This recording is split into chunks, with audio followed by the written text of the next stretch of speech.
Hello everyone, welcome to Abhipedia. Hope you all are doing well. आज के इस lecture में हम इडियम्स एंड फ्रेजेस करने वाले हैं जो आपके एग्जाम के पॉइंट ऑफ व्यू से बहुत इंपॉर्टेंट है। अगर आप एसएससी के सीजीएल एग्जाम की तैयारी कर रहे हो या और भी एग्जाम्स के लिए तैयारी कर रहे हो तो उसमें ये आपको बहुत हेल्प करने वाले हैं।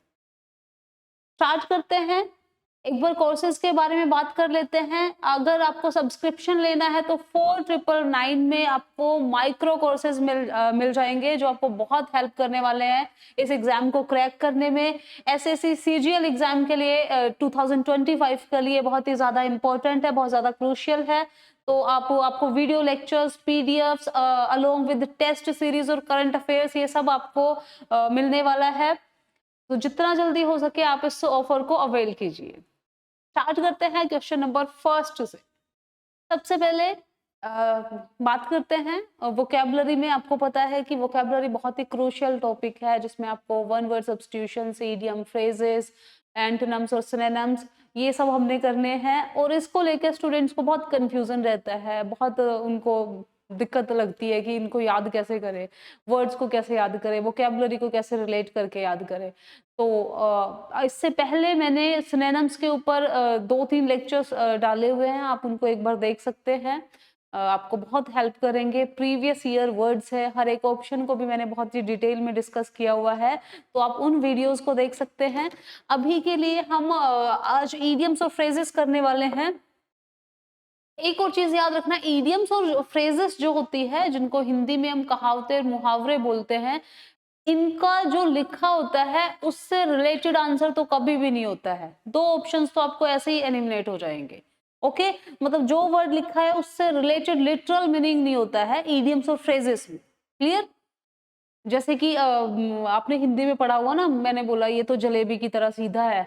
अब जब हिंदी में ऑप्शंस होंगे तो जलेबी की तरह सीधा होना मतलब जलेबी पसंद आना, कुछ समथिंग कुछ लिखा होता है तो जलेबी का कोई लेना देना ही नहीं है। और कौन से होते हैं हिंदी में, जैसे वो तो क्या बोलते हैं, बंदर जा क्या जाने अदरक का स्वाद।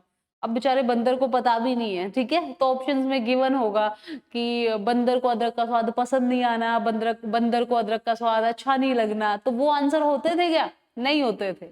Okay, yes. चलो बात करते हैं क्वेश्चन नंबर फर्स्ट से। Caesar was done to death by the conspirators. Okay, Caesar की बात हो रही है, जूलियट सीजर सुना होगा ना। हाँ, ओके। ये शेक्सपियर का एक प्ले भी था, प्ले ही था शेक्सपियर का। तो डन टू डेथ ये एक फ्रेज है। डन टू डेथ, डेथ का मतलब होता है किसी को मार देना, मर्डर कर देना, इसका मतलब ही ये होता है। तो अब डायरेक्टली मैंने कहने की बजाय कि Caesar was murdered by the conspirator, मैंने क्या लिखा? Caesar was done to death मतलब मर्डर्ड। क्लियर? चलो इजी था ये। अटैक्ड, रिमूव्ड, एलिमिनेटेड, इनमें से कोई भी नहीं होगा। नेक्स्ट है, his boss was always breathing down his neck. Okay, breathing down his नेक। अब इसका नेक से कोई लेना देना नहीं है, कहने का मतलब ये है। इस तरह से आप रिलेट कर सकते हो, ठीक है। तो नेक से इसका कोई लेना देना नहीं है, तो मतलब जहां पे नेक होगा वो तो आंसर होगा नहीं। इसमें है कि नहीं है, देखते हैं। ए ऑप्शन है abusing and ill treating him, तो ये भी नहीं होगा, अब्यूज करना भी नहीं होगा, इल ट्रीट करना भी नहीं होगा। बी ऑप्शन है watching all his actions closely. Okay, C option है शाउटिंग लाउडली एट हिम, और डी ऑप्शन है गिविंग हिम स्ट्रेनियस वर्क। तो ब्रीदिंग डाउन हिज नेक का मतलब होता है किसी को आप बहुत ही कॉशियसली, किसी को आप बहुत ही करीब से आप क्या कर रहे हो, किसी को एग्जामिन कर रहे हो या किसी को वॉच कर रहे हो, तो हम बोलते हैं ब्रीदिंग डाउन हिज नेक। तो करेक्ट आंसर क्या हो जाएगा? Watching all his actions closely. Clear? तो बी हमारा करेक्ट आंसर हो जाएगा। ओके, या नेक्स्ट है, he is not worth his salt if he fails at his juncture। Worth his salt ये एक फ्रेज है। वर्थ हिज सोल्ट का मतलब क्या हो गया कि काम का नहीं होना, ठीक है। Okay, quite worthless, very proud of himself, quite depressed, very strange. तो hope you got the answer, मैंने पहले हिंट दे दिया है। कि वर्थ हिज सोल्ट का मतलब होता है जो बिल्कुल भी काम का ना हो, तो हम बोल सकते हैं he is worth his salt, is not even worth his salt, मतलब वो बिल्कुल भी काम का नहीं, इनसिग्निफिकेंट पर्सन, उसको हम बोलते हैं क्वाइट वर्थलेस। नेक्स्ट क्वेश्चन है, after having finished the last project I find myself at a loose end. Okay, at a loose end को इस तरह से याद कर सकते हैं, वैसे तो एट ए लूज एंड की मतलब जब हम हमें कुछ खाना होता है, कोई पैकेट को हम ऐसे ही ओपन छोड़ देते हैं, लूज छोड़ देते हैं, फिर वो कोई काम का नहीं रहता है। तो इसका मतलब जब मैंने किसी और एग्जाम में भी देखा था तो उसमें ऑप्शन में आइडल लिखा हुआ था, ये वाला आइडल, आइडल मतलब बेकार, किसी काम का नहीं होना। ओके, बट यहाँ पे आइडल तो नहीं गिवन है, यहाँ पे ऑप्शंस में क्या है, हैप्पी है तो हैप्पी भी नहीं होगा, ऑन वेकेशन नहीं होगा, फ्री ऑफ द ट्रबल्स नहीं होगा, यहाँ पे लिखा है विद नथिंग टू डू। तो एक तरह से जो आइडल इंसान होता है, जो आइडल इंसान होता है, बोलते हैं ना ये तो वेला है बिल्कुल, ये तो मतलब बिल्कुल खाली है, तो उसको हम क्या बोलते हैं, आइडल बोलते हैं, जिसके पास कोई काम ही नहीं है करने को, तो उसको हम बोलते हैं आइडल। तो आइडल तो यहाँ पे है नहीं, यहाँ पे और नेक्स्ट ऑप्शन क्या है, विद नथिंग टू डू, तो इसका मतलब यही हुआ कि जिसके पास करने को कुछ नहीं है, तो at a loose end. Okay, next है doldrums, dull, bright, uncertain या secure. With the existing management the future of the company is in doldrums. डोल ड्रम्स का मतलब क्या हुआ कि बोलते हैं ना डावाडोल लग रहा है मुझे तो, ठीक है, सर्टेन नहीं लग रहा है कुछ, तो डल नहीं होगा, ब्राइट नहीं होगा, करेक्ट जो आंसर होगा वो क्या होगा, अनसर्टेन। ओके, जो निश्चय नहीं है, निश्चित नहीं है, तो सी करेक्ट आंसर हो जाएगा। नेक्स्ट है, it was such a strange affair that I would not make head और tail of it. Okay, head or tail of it. It was such a strange affair that I would not make head or tail. Head or tail का मतलब क्या होता है, वैसे इसका मतलब होता है to understand. Okay, face it option है, A, B ऑप्शन है tolerate it, C ऑप्शन है remember और D ऑप्शन है understand it. तो क्या मतलब हुआ head और tail का, हाँ जी, समझना किसी चीज को, मैं समझ नहीं पाई, I could not head or tail, इस तरह से बोल सकते हो, I could not make head और टेल, तो मतलब टू अंडरस्टैंड, डी हो जाएगा। नेक्स्ट है, a good teacher should have the gift of the gap. Gift of the gap क्या होता है, हम बोलते हैं ना अरे वो उसमें कोई स्किल नहीं है बट वो तो he is earning by his gift of the gap, मतलब कई लोग होते हैं ना जिनके बोलने चालने के स्किल्स बड़ी अच्छी होती है, मतलब बोलने में बड़ा अच्छा होते हैं, इनफैक्ट उनको इतनी नॉलेज भी नहीं होती है फिर भी, तो उसका वो लेके हम बोल सकते हैं कि वो तो जबान का ही खा रहा है, ऐसे कहते हैं ना। हाँ, तो a good personality, B option है, a bland for acting, C option है, a talent for speaking and D option है, an interest in discipline. Okay जी, तो क्या हो जाएगा, अभी मैंने बताया bland for acting, a talent for speaking, मतलब जो इंसान बात करने में बहुत अच्छा हो, जो बहुत, जैसे अटल बिहारी वाजपेयी जी को बोला जाता था कि he was a good speaker, वो बहुत अच्छा बोलते थे, तो उनके पास भी क्या था, he was gifted with the gift of the गैब, हम बोल सकते हैं he had gift of the गैब। ठीक है, तो अ गुड पर्सनैलिटी नहीं होगा, अ ब्लैंड फॉर एक्टिंग भी नहीं होगा, टैलेंट फॉर स्पीकिंग, मतलब जो इंसान बात करने में बहुत अच्छा हो, बहुत स्किलफुली बात करता हो, बहुत अच्छे से बात करता हो, उसके लिए हम ये वर्ड यूज करेंगे, ये फ्रेज यूज करेंगे, सॉरी नॉट वर्ड, ये फ्रेज यूज करेंगे।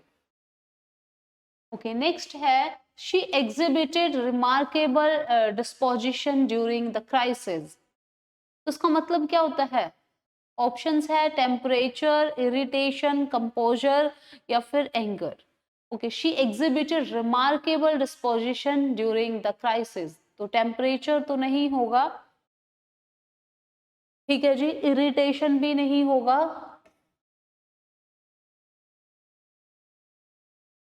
एंड कंपोजर इसका हो जाएगा। ओके, डी ऑप्शन है एंगर, एंगर भी नहीं होगा। कंपोजर हम बोल सकते हैं किसी से किसी का ऐसा नेचर आराम से बात करने का, उस सेंस में हम बोल सकते हैं। नेक्स्ट है my father strained every nerve to enable me to get settled in life. मतलब मेरे पिताजी ने क्या किया, he strained every nerve to enable me. तो एवरी नर्व का मतलब क्या होता है, स्ट्रेन्ड एवरी नर्व का मतलब क्या होता है, ये एक फ्रेज है। ऑप्शन है worked very hard, B option है spent a large amount, C option है tried all tricks and D option है ब्राइब्ड सेवरल पर्सन्स। ओके, अच्छा ब्राइब से भी रिलेटेड एक मुझे फ्रेज याद आई, ग्रीस द पाम होता है एक, ठीक है, ग्रीस द पाम, इसका मतलब भी होता है टू ब्राइब। एक और फ्रेज होती है अपस्टेयर इन्फ्लुएंस भी होता है, ठीक है जी। आप स्ट्रेयस इन्फ्लुएंस करके होता है, उसका मतलब ऐसे होता है कि किसी की चलना। अच्छा एक और जो मुझे याद आ रही थी, यस, एक तो ग्रीस द पाम हो जाएगा, मतलब जिसका लिटरल मीनिंग यही होता है किसी को रिश्वत देना, और एक और होता है hush money, hush money. Hush money का मतलब भी क्या होता है, ब्राइब देना, किसी को रिश्वत देना। अपस्टेयर्स इन्फ्लुएंस या बैक स्टेयर्स इन्फ्लुएंस होता है, सॉरी, बैक स्टेयर्स इन्फ्लुएंस का मतलब होता है कि मतलब गलत तरीके से कोई काम करना, ठीक है, अनफेयर तरीके से कोई काम करना। तो इससे रिलेटेड भी दो ऑप्शंस हो गए हैं। तो इसका मतलब क्या हुआ, every nerve to enable me to get settle in life. तो स्ट्रेन्ड एवरी नर्व का मतलब क्या होता है कि हर तरीके से, मतलब बहुत हार्ड वर्क करना, वर्कड वेरी हार्ड। ठीक, तो नेक्स्ट है दो she herself was as ugly as sin, she had the audacity to criticize the books looks of her companions। okay, मतलब कह रहा है कि वो खुद कैसी है, शी इज एज अगली एज सिन, लेकिन वो दूसरों के लुक्स को क्या करता है, क्रिटिसाइज करती है। करते हैं ना ऐसे लोग ना, वो खुद को नहीं देखते हैं बट वो दूसरों में कमियां निकालना शुरू कर देते हैं, ठीक है। ओके, ऑप्शन है सिनफुली अगली, तो सिनफुली अगली तो नहीं होगा, ठीक है। वेरी अगली, एक्सेप्शनली अगली या क्वाइट अगली। तो एज अगली एज सिन का मतलब ही क्या होता है, very ugly. Clear, sorry, okay. Next है he bids fair to be an excellent cricketer. तो he bids fair to be an excellent cricketer. तो बिड्स फेयर का मतलब होता है he seems likely, he is ambitious, he is confident, he is unlikely। तो bids fair का मतलब होता है seems likely, ठीक है, कि मतलब आने वाले टाइम में ये ऐसे हो सकता है कि वो बहुत अच्छा क्रिकेटर बने। तो ही बिड्स फेयर का मतलब हुआ he seems likely to be an excellent cricketer. Okay, तो ए हमारा करेक्ट आंसर हो जाएगा।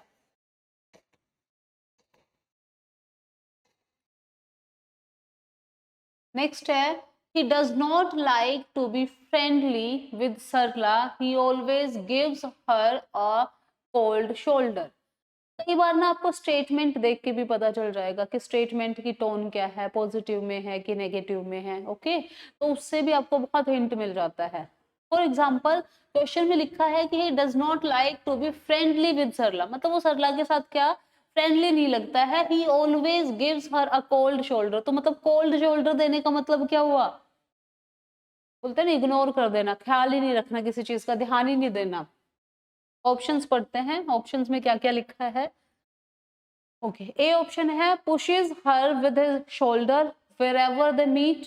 ओके, मैंने बोला था जो लिखा होगा उससे रिलेटेड आंसर नहीं होता है, ठीक है, शोल्डर से रिलेटेड आंसर नहीं होगा। बी है insult her the presence of others. C option है tries to be unfriendly by taking no notice of her and D option है argue with her on any issue. Okay, इसका मतलब क्या होता है वैसे,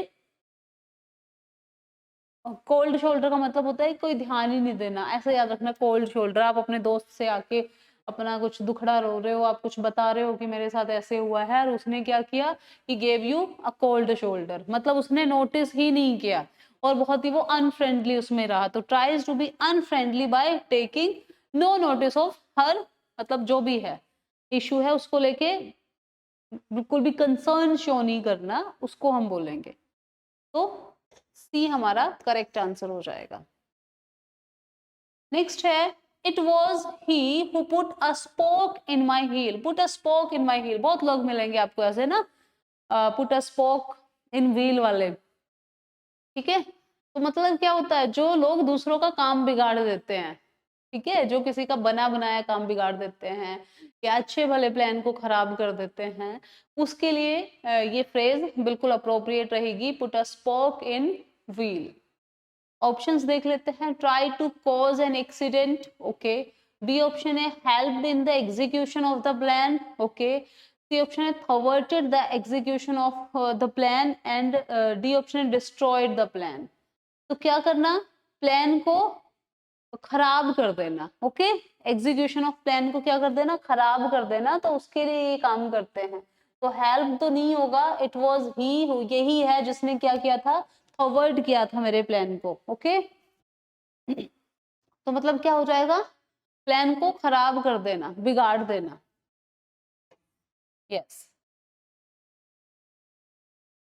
नेक्स्ट है, the captain played with determination because the owner of the team was at stake. At stake का मतलब क्या होता है, ओके, एट स्टेक मतलब हाई उस पे पहुंचना, very tense, at the top, in danger या अप्रोप्रिएट। तो एट स्टेक का मतलब होता है एकदम टॉप पे, ओके। वेरी टेंस नहीं होगा, ये भी नहीं होगा, अप्रोप्रिएट भी नहीं होगा, तो एट स्टेक। नेक्स्ट है, his promotion is on the cards. On the card मतलब, ऑन द कार्ड्स का मतलब क्या होता है कि होने वाला है, उसका प्रमोशन होने वाला है, ऐसे लग रहा है। ऑन द कार्ड्स मतलब अबाउट टू हैपन हम लिख सकते हैं, बोल सकते हैं। ऑप्शंस है, ड्यू हो गया, एविडेंट हो गया, लाइकली हो गया और अनसर्टेन हो गया। तो करेक्ट क्या हो जाएगा, ऑन द कार्ड्स मतलब लाइकली, ओके। हाँ जी, तो दैट्स ऑल फॉर टुडे। आज के लेक्चर में इतना ही। नेक्स्ट वीडियो में हम वोकैबुलरी की बाकी सीरीज भी लेके आने वाले हैं, एमसीक्यूज लेके आऊंगी, और भी क्वेश्चंस होंगे, ओके। तो एक बार कोर्सेज की बात कर ले, तो एसएससी सीजीएल एग्जाम के लिए अगर आप तैयारी कर रहे हो तो this is the right platform for you, okay जी, या तो ये बिल्कुल सही जगह है आपके लिए। Assistant audit officer, inspector examiner या इंस्पेक्टर सेंट्रल एक्साइज एग्जाम के लिए भी ये मतलब बहुत ज़्यादा आपके लिए क्रूशियल होने वाला है ये कोर्स। इसमें आपको वीडियो लेक्चर्स मिलेंगे, पीडीएफ्स मिलेंगे, टेस्ट सीरीज आपको मिलने वाली है, करंट अफेयर्स मिलेंगे, माइक्रो कोर्सेज है ये, तो ये आपको बहुत हेल्प करेंगे। आपको करना क्या है, you have to do one thing, अभी पीडिया पे आप गए, उसके बाद आपने एग्जाम चूज करना है। फॉर एग्जांपल आपका एग्जाम क्या है, आपका सीजीएल एग्जाम है, आपने इस पे क्लिक किया, वीडियो कोर्सेज पे गए, आपको कंप्लीट कोर्स मिलने वाले हैं। इंग्लिश हो गया, क्वांट हो गया, रीजनिंग हो गया, जो भी आपके एग्जाम है, जो भी आपके सब्जेक्ट्स है, सॉरी, इसमें आपको बहुत हेल्प होने वाली है। So that's all for today. Thank you so much. Have a good day ahead.